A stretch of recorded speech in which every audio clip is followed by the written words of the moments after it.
Your child came home and you addressed a stereotype. Let's say you're with a colleague or a friend in the workplace or out to lunch and they make racial stereotypes or statements. How do we respond? Not any differently than how I responded to my son. Most people in the world are well-intended. At least that's my belief. Most people make comments and statements and ask questions too with good intention. Very few people try to hurt you. Well, my belief. It may not be true, but that's what I want to believe. So what we say is to see if you can assume good intention. So nobody is trying to be a bad person. Start there. That may not be true, but start there. So instead of saying, gosh, you just made a racist comment, how horrible are you? Probably the person didn't mean that. So if he or she didn't mean that, what was the intention? Maybe the person was curious about something and he meant to ask some question, but came out wrong. Then how would you respond? So your acceptance of the possibility of good intention on that person's part, and imagination to think, okay, what did he mean? What was she trying to say? And then responding to that, or clarifying if that's what they meant. So assume good intention, at least start there. And use your imagination to really think, okay, what are the possibilities of what they meant? So that's what I would do. Just want to add one thing to that real quick. Oftentimes when people make statements like that, it's an indication of a type of worldview that is polarizing or separating out, distinguishing me and my people from you and your people. That's noticing, as we talked about at the very beginning, a contrast, which is a skill.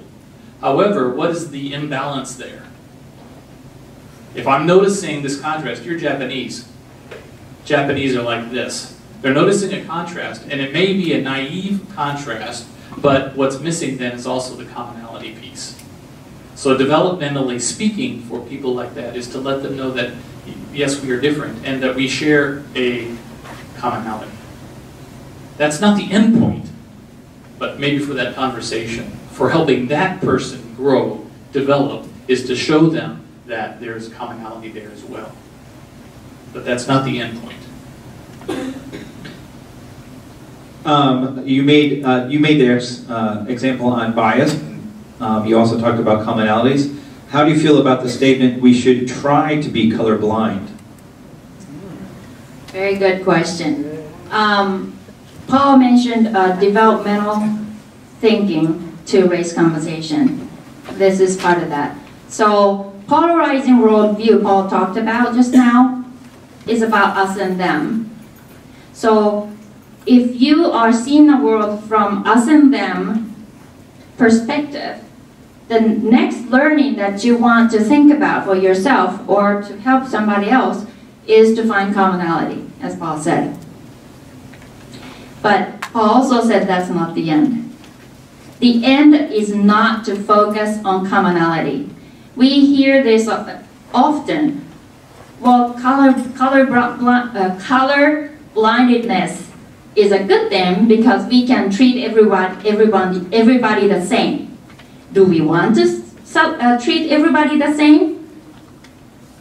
Maybe in some things, but maybe not in other things. So saying we're all the same, we're all people, so we're all the same, that is not the end of our learning to have productive race conversation or diversity conversation to that matter. We have both, as we said, commonalities and differences. Not one or the other. We're same in many ways, and we're different in many ways. And it's complex, But that's the reality, and are we ready and willing to be open to that complex reality of all of us being the same and different at the same time? It's a little overwhelming. But are we willing to see the world that way? Colorblind? Maybe you can continue to think about that. But I can also say though, I'm Japanese, I'm Asian. If you come up to me and said, I don't care that you're Japanese, you seem to be a nice person, so we can be friends. You know how I will feel? I think I'll be sad. I want you to know and care that I'm Japanese, because I am. I want to be Japanese and Asian and woman and all of the other things that I am. Just one quick thing to add to that as well. As Akiko was talking about good intent earlier, if somebody says, I don't see color, what's the good intent in that? What's the good intent? I'm seeing you as somebody who is equal to me. So that's the positive intent that we can choose and be intentional about seeing. So for that person, that is something that's good. And that person can be proud of that. But as Akiko said, if I identify with Akiko as just another human being, oh, you're another Minnesotan just like me, I'm sort of ignoring all this other parts of her, right? That may be very, very important to her. But if I am very happy, oh, you're a human just like me, that's indicative of my growth, of where I am. And I'm proud that I can see her as another human being. I have not experienced, the question is, I have not experienced racism or prejudice. How can I relate or speak to that? Race, as I said, is one of the differences that exist. And that's a rather difficult one to talk about. So if you're not experienced in that area of difference, maybe start with something else.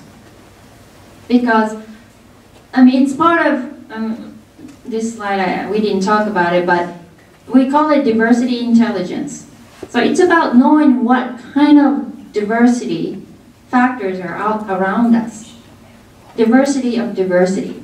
Race is one factor that makes us very diverse, but there are other ones too. How about your age? Because you're at your age, were you treated in a certain way and you were hurt, or felt sad, or unsatisfied? How about gender? Because you're a man, or because you're a woman, were you treated a certain way and felt negatively about it?